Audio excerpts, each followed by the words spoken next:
parásito puede entrar a través de la piel.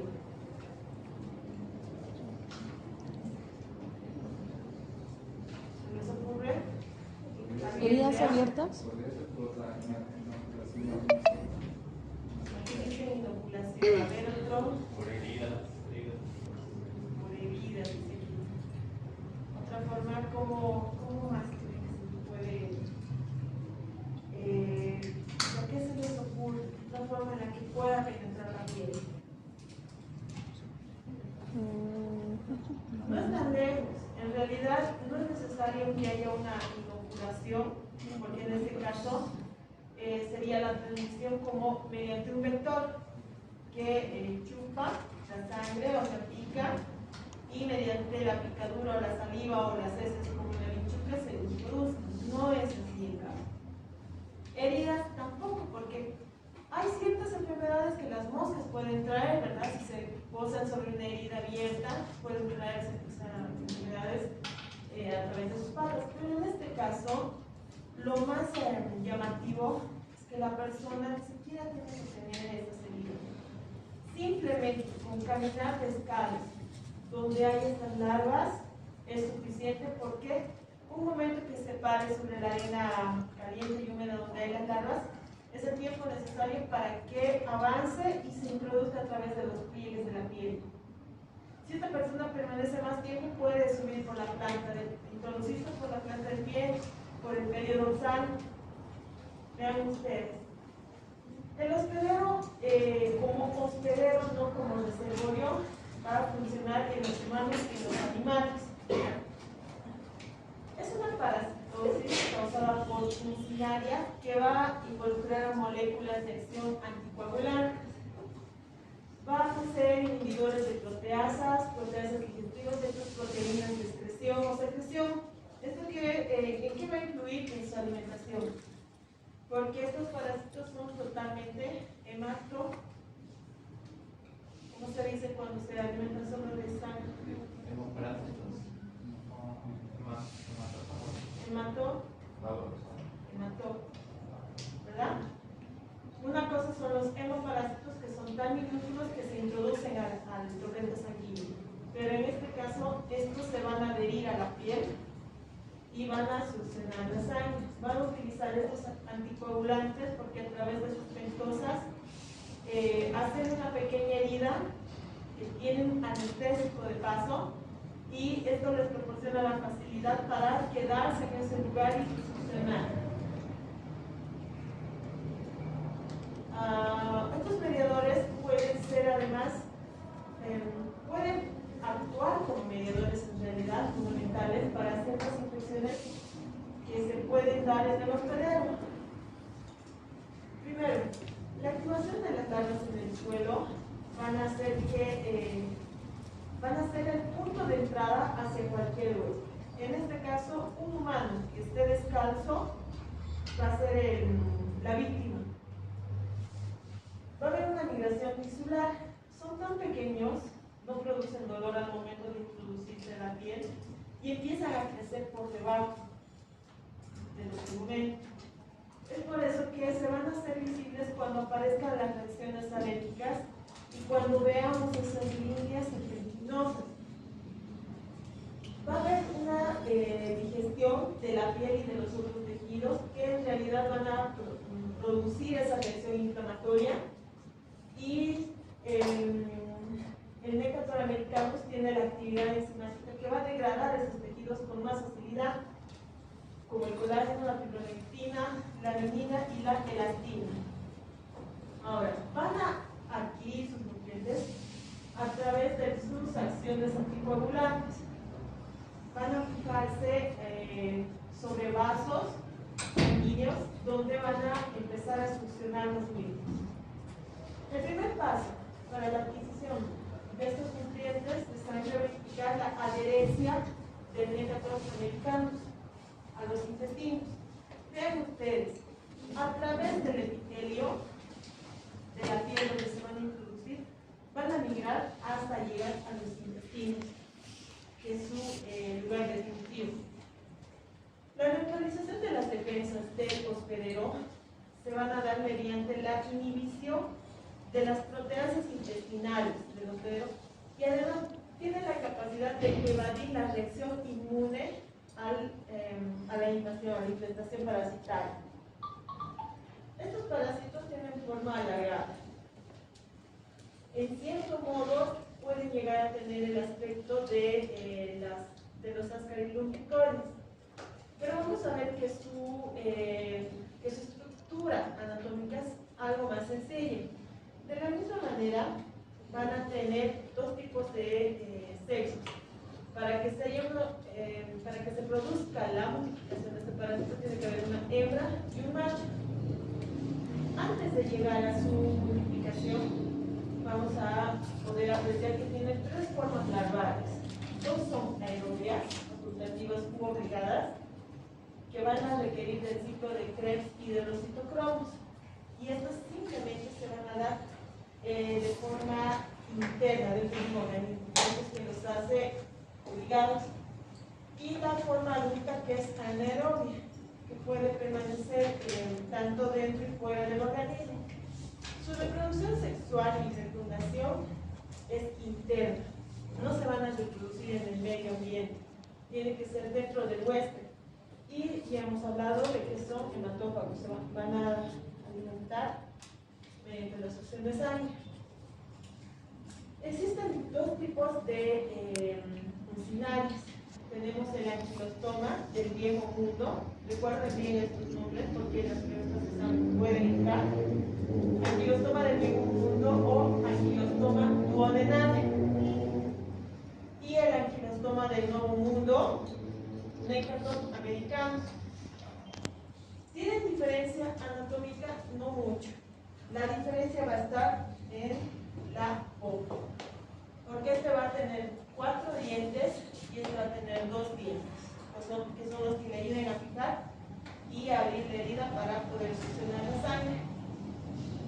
Ahora se puede distribuir de acuerdo a la geografía, porque tienen ciertas preferencias geográficas, las piezas bucales y el tamaño del mismo parásito.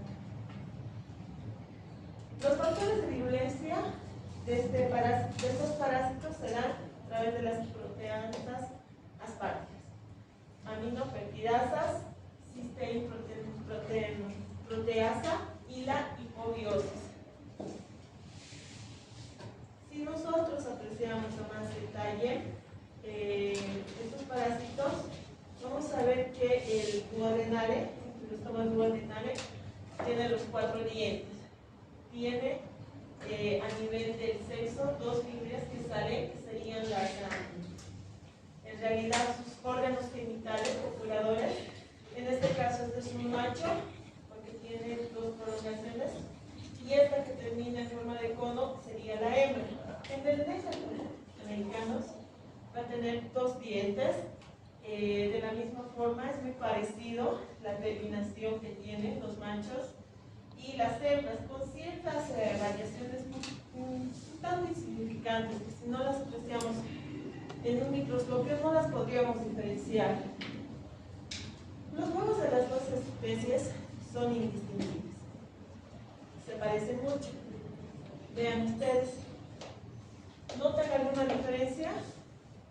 Podrían decir, fácil, este es Necaton y este es duodenale, o este es anquilostoma. Es difícil de diferenciar. Son ovoides, tiene su membrana lisa, además la forma larvaria, de igual manera que los otros parásitos, va a madurar en el medio ambiente una vez que sale del huésped. ¿Sí? Esta forma larvaria, radiforme, llega a medir 250 micras y va a duplicar su tamaño y se va a convertir en infectante, llamándose la larva filariforme, una vez que se va a formar la larva dentro del huevo, y eso nos indica que ya es un huevo infectante. Aquí tenemos el ciclo de vida, donde podemos ver que primero tiene que haber un huésped infectante que va a eliminar los huevos al medio ambiente. Una vez que estos huevos salen a través de las heces al medio ambiente, van a ir madurando hasta volverse larvas rhabditoides.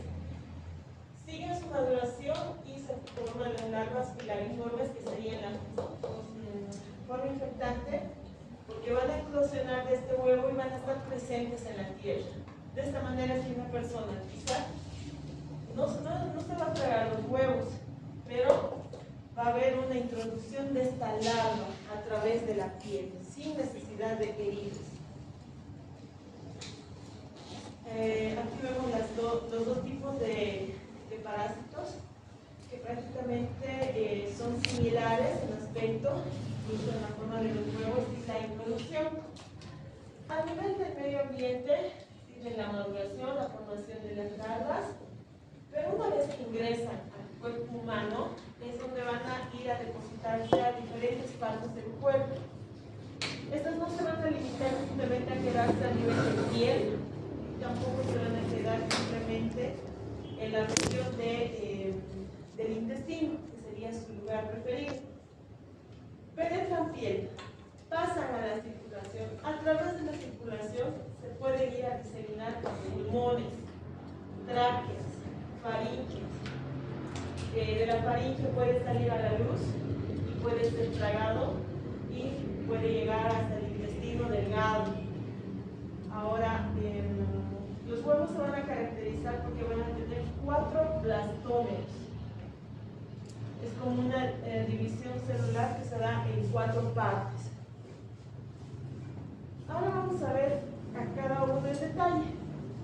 Empezamos con el Necator americano.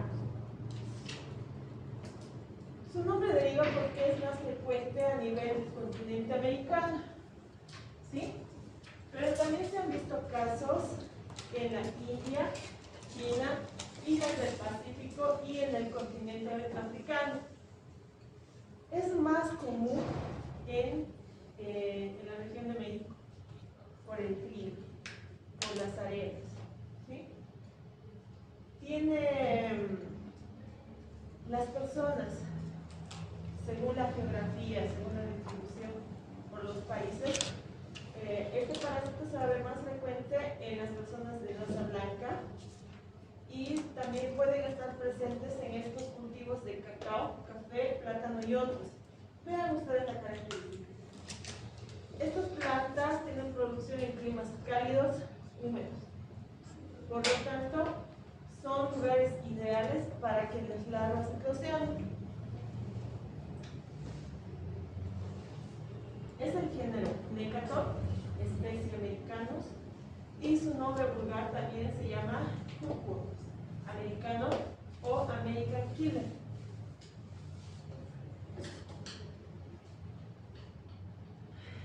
Habíamos dicho que tienen 2 dientes, que serían las 2 placas cortantes, y estas solo van a introducirse a través de la piel, no hay otra forma. Van a pasar necesariamente por pulmón, donde pueden producir varios daños. Causa anemia en casos graves, porque recuerden ustedes que se alimentan de sangre. Bueno. El macho puede llegar a medir entre 7 y 9 milímetros. Son pequeños, ¿verdad? No llegan ni siquiera a 1 centímetro. Tienen un aparato reproductor que se llama espícula y va a poseer una pulsa que le va a ayudar a copular. En cambio, la hembra llega a medir entre 9 y 11 milímetros. Sigue siendo más grande que el macho. Su aparato reproductor se encuentra en el centro del cuerpo, no va a estar al finalizar el cuerpo, en el extremo. Y se va a llamar pulpa. Esta hembra puede llegar a depositar alrededor de 7.000 huevos por día. Este Necator americanos tiene la característica por la forma de la punta de su cola y la parte en el macho, la bolsa copulatriz, es más larga y ancha. Los huevos son ovoides, como han podido apreciar, son similares en ambos tipos de especies y son demasiado pequeños, prácticamente no se ven. Llegan a medir 70 micros de largo por 40 micros de ancho. Y la hembra coloca gran cantidad de huevos que puede ser el punto de infección para la infestación masiva del huésped.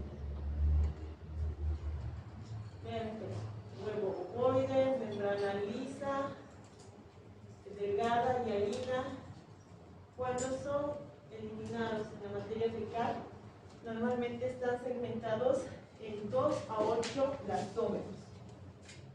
Logran ofrecer aquí esta gran cantidad de blastómeros, que sería la división celular para la formación de relatos.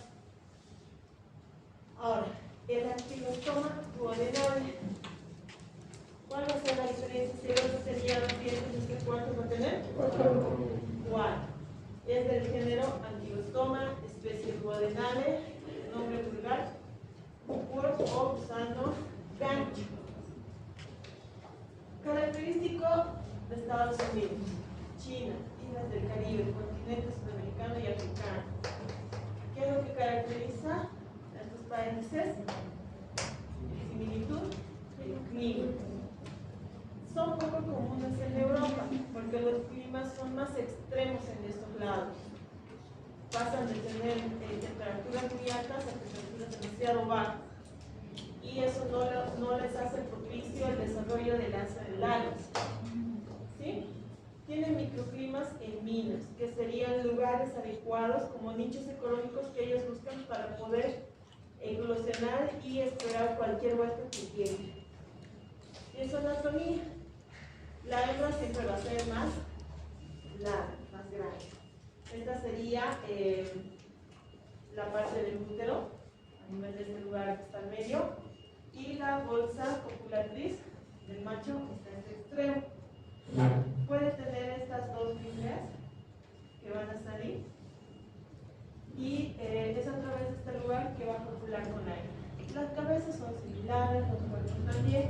No hay mucha diferencia, excepto en la terminación de la cola. Viendo la cola, fácilmente distinguimos cuál es hembra y cuál es macho, porque después, viendo la estructura del cuerpo, no las diferenciamos. En este caso, tiene los 4 dientes, 2 pares a cada lado, filosos, que van a ser los que penetran la piel y se fijan. En esta especie, no es necesario que pase por pulmón y puede llegar a vivir 1 año dentro de nuestro cuerpo. El macho va a medir de 8 a 11 milímetros. Son más grandes que la otra especie, pero no es por mucha la diferencia. De la misma forma tienen un aparato reproductor, la espícula y la bolsa copuladora, que es esta que estábamos apreciando, ¿verdad? La bolsa y la bolsa copuladora. Las hembras miden de 10 a 13 milímetros. Siguen manteniendo la diferencia de ser más grandes que los machos. Su aparato reproductor ocupa 1/3 de la longitud de su cuerpo porque tiene que tener gran capacidad para albergar estos huevos. Vean ustedes, 10.000 a 30.000 huevos por día. ¿Cuántos huevos producía la otra especie? 7.000. 7.000.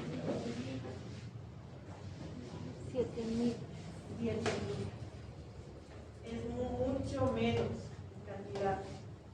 La otra especie produce, le duplica o triplica la cantidad en realidad. ¿Ven? Ahora, los huevos, igual que la otra especie, son ovoides, miden 60 micrómetros de largo por 40 micrómetros de ancho, son redondeados, casi tallarines de largo. Es difícil diferenciar, que son iguales. Tienen 4 blastómeros en esta especie. Si los llegamos a apreciar al microscopio, pueden incluso tener más según el estadio de la evolución. En la respuesta inmune, se ha visto que existe, que se han realizado en realidad infecciones experimentales con estas funcionarias para poder ver el tipo de reacción que dan. Y se van a caracterizar por estar presentes las citocinas. Se pueden observar en esta especie también niveles altos de inmunoglobulinas E, una gran eosinofilia y mastocitosis. Recuerden ustedes que pese a evadir la respuesta del sistema inmune del cuerpo, al momento de fijarse con sus ventosas a los epitelios para succionar sangre, liberan ciertas sustancias que pueden reaccionar de forma inflamatoria. Por eso es que existe esta migración Ahora, la diferencia entre una respuesta inducida por mucinares y la producida va a ser similar a la de los aeroalergenos. Ahora, este elemento va a producir una respuesta bastante compleja debido a que modula el sistema inmune. En algún momento la persona se puede sentir bien y de repente puede sentirse enferma y volver a sanar, y no nos va a dar una sintomatología exacta en la que nosotros podamos determinar que seguro tiene funcionales. O ustedes digan diagnóstico probable o presuntivo, funcionales, porque no es fácil de diagnosticar.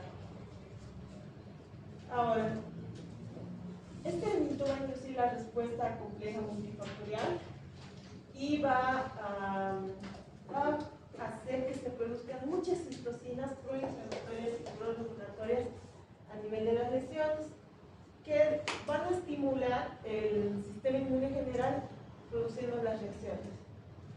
¿Cuál va a ser la clínica de esta infestación?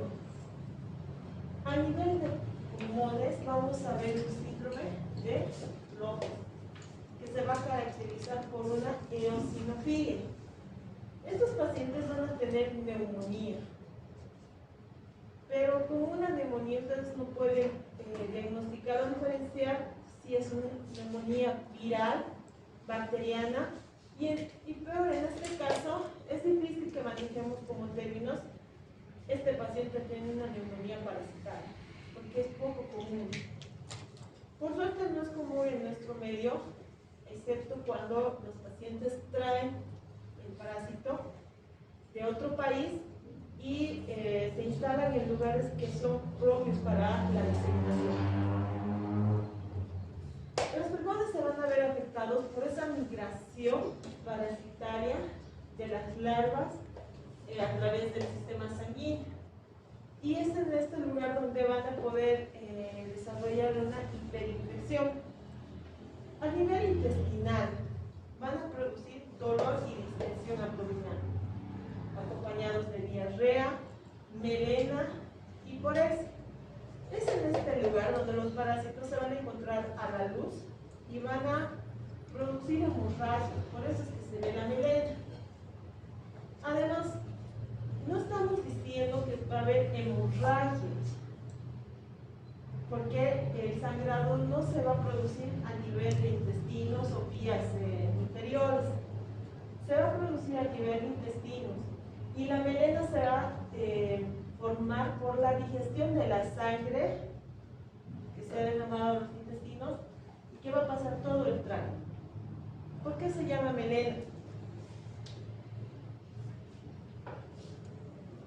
¿Alguna vez han escuchado ese término? ¿Por qué se llama melena? Porque esta sangre que ha sido digerida, que ha venido de vías altas de los intestinos, al digerirse y pasar por los intestinos, cuando salga a través de las heces, va a tener un aspecto de hilos o hebras de cabello negro, pero es simplemente sangre digerida. Por eso es que se llama melena, parecen cabellos. No tienen esa resistencia, pero se van a ver filamentosos y oscuros. Cuando el sangrado es a nivel de vías bajas, es rojo. Incluso puede ser un rojo más oscuro. Pero melenas, inmediatamente piensen en hemorragias altas. Puede venir de estómago o de intestinos delgados. ¿Sí? Los gusanos se han fijado a nivel de sus intestinos, han producido daño local, inflamación y hemorragias a través de sus enzimas. Ahora, en estos dos casos vamos a ver como signos característicos las eosinofilias, las hemorragias por las rupturas capilares, y la patogenia es prácticamente la migración larvaria o la hiperinfección. En gastrointestinal de la misma forma, ha habido un daño a nivel de los tejidos por la aplicación de estos parásitos. Hematológicos. Se va a manifestar La clínica hematológica en esta parasitosis predomina por la anemia hipocrómica, microcítica, ferropriva. Recuerden ustedes que estos parásitos se alimentan de sangre. Por lo tanto, al existir mayor cantidad de parásitos, las personas van a tener una pérdida sanguínea sin recuperación del hierro, por eso se llama ferropriva. Y debido al daño que causa a nivel de intestinos, tampoco va a haber una buena absorción, aunque la persona intente alimentarse bien.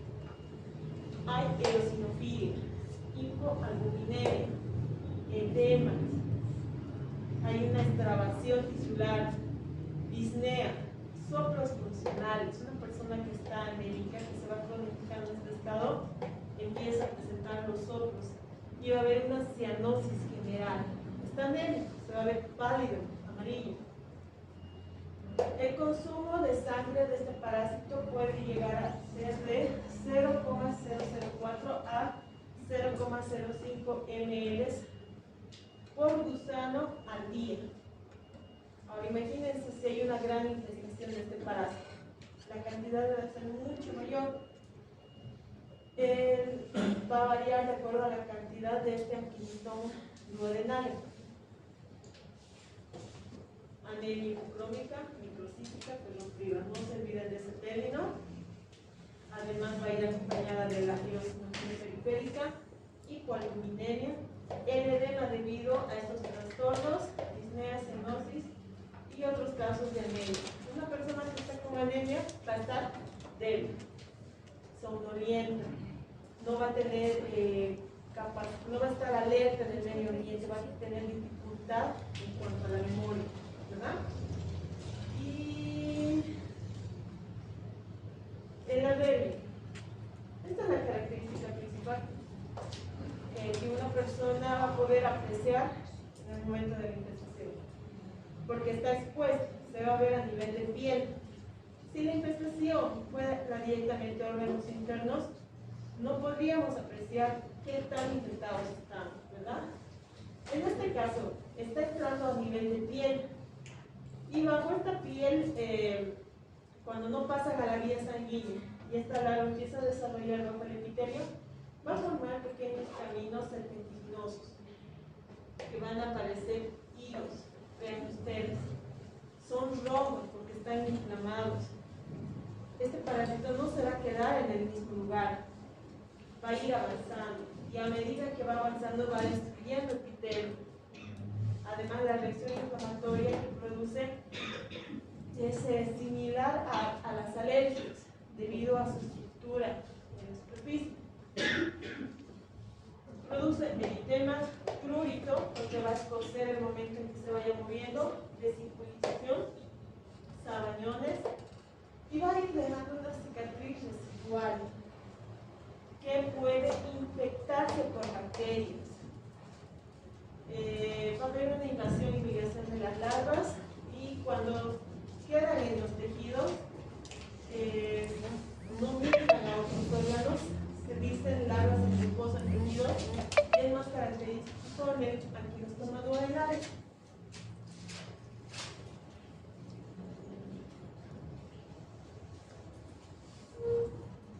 La característica principal de esta infestación dérmica es la invasión y migración de larvas. Mediante este lugar podemos aprender que la persona se ha infectado por anquilostoma. En general vamos a poder ver cuando una persona desarrolla síntomas generales, se van a manifestar más que todo por la desnutrición severa.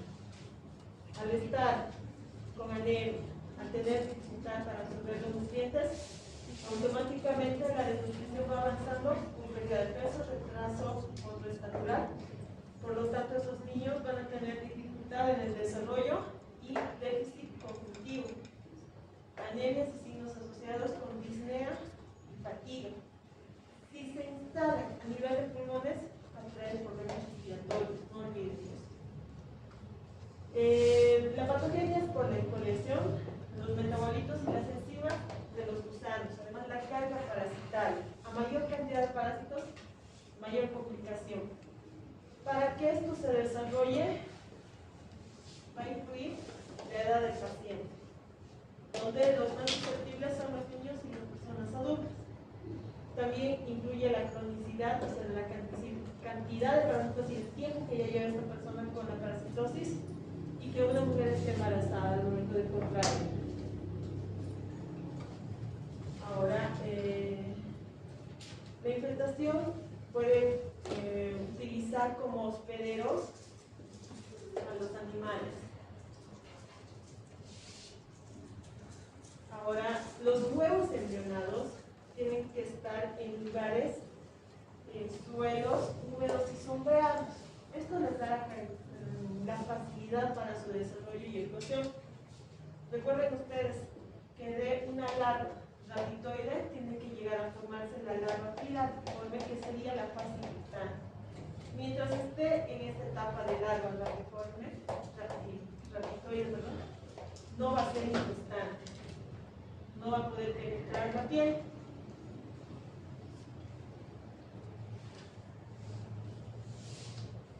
Y esta es la diferencia. La larva rhabditoide es más corta, más ancha, y podría darse también un anquilostoma canino, que podría ser infectante en el humano, que es prácticamente una subvariante de la misma especie. Este es un anquilostoma brasiliensis, y los lugares preferidos para introducirse debido a la delgadez del epitelio son los entrededos.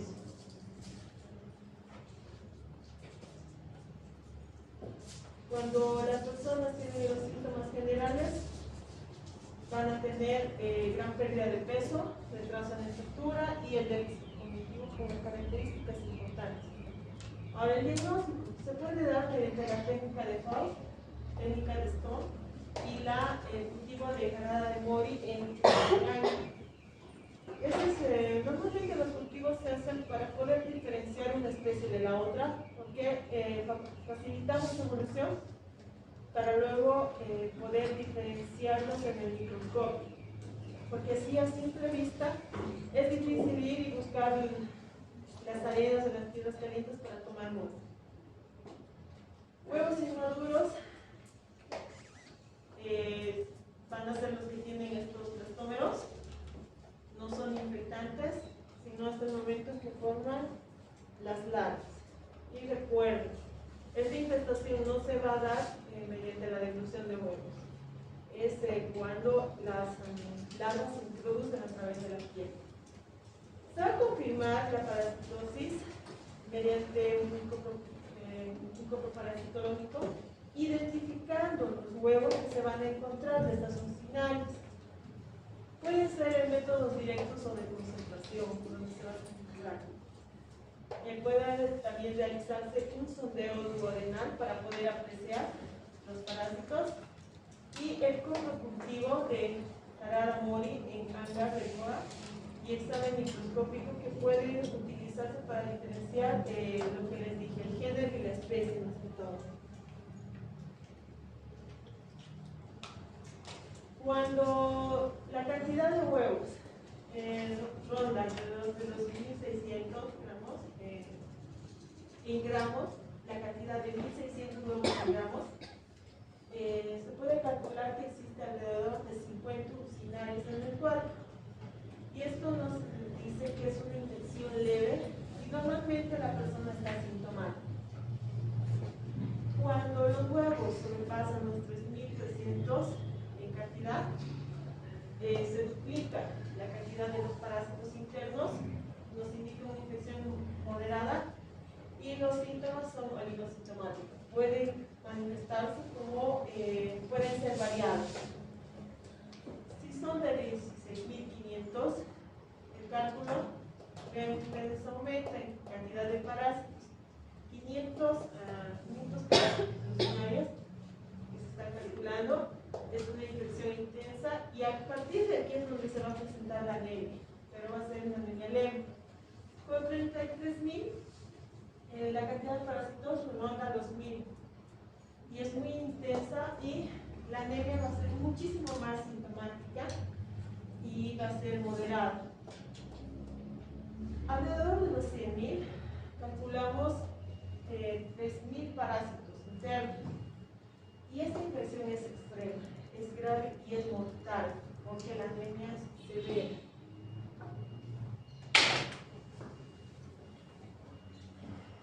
Así es como se llegan a ver los parásitos. Estos parásitos no han sido expulsados directamente, porque lo que nosotros vamos a ver en un examen del cuerpo parasitológico son los huevos. Aquí han tomado una muestra en vivo, realizando una colonoscopía y sacando la presencia de los parásitos vivos. Si hacemos una endoscopía, podríamos llegar a apreciar los parásitos. Son bastante delgados y se camuflan bien incluso en el color, pero vamos a poder apreciar sus formas a nivel del epitelio. Es muy diferente a las pichulas. ¿Se acuerdan que eran blancas y se veían más superficiales? En cambio, estas se ven en un tono más rosado y parecen pequeñas,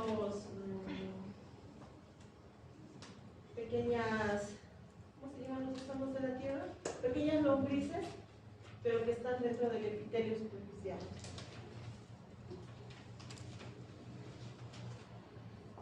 El huevo, ¿qué sexo sería? Hembra. ¿Femenino masculino, por la bolsa acumuladora. Masculino. Masculino, ¿verdad? Aquí. Duodenal. Ankylosarcoma duodenal. Cuando vean los 4 dientes, dos a cada lado, duodenal. Si ven 2 dientes, Decator americanos.